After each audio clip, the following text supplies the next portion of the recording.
İran Prezidenti Həsən Ruhani Türkiyə ilə həmkarı Abdullah Gül'ün dəvəti ilə Türkiyəyə ilk rəsmi səfərini edib. Ankara görüşləri zamanı Ruhaninin Türkiyə Prezidenti və Baş Naziri ilə nüvə danışıqlarının yeni raunduna dair məsləhətləşmələr aparacağı gözlənilir.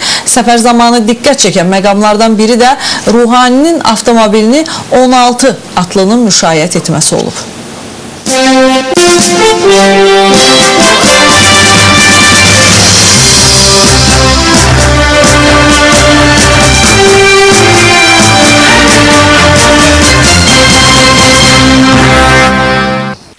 Həsən Ruhani Ankara'da Çankaya Köşkündə təntənəli şəkildə qarşılanıb.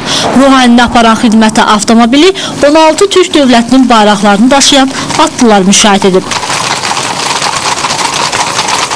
Çankaya Köşkündə təkbətək və heyrətlərarası görüşlərdən sonra Abdullah Gül və Həsən Ruhani birgə mətbuat konfransı keçirib.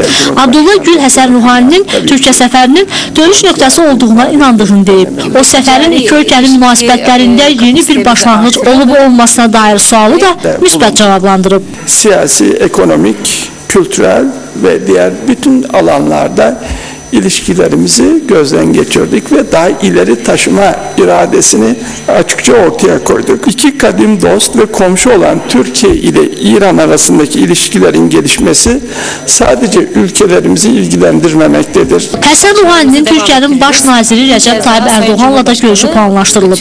Həsən Ruhani Rəcəb Tayyib Ərdoğanla nüvə danışıqlarının yeni raunduna dair məsləhətləşmələr aparacaq. İran prezidenti həmçinin İranla Türkiyə arasında ali səviyyədə Strateji Əməkdaşlıq Şurasının birinci iclasında İran nümayəndə heyətinə rəhbərlik edəcək.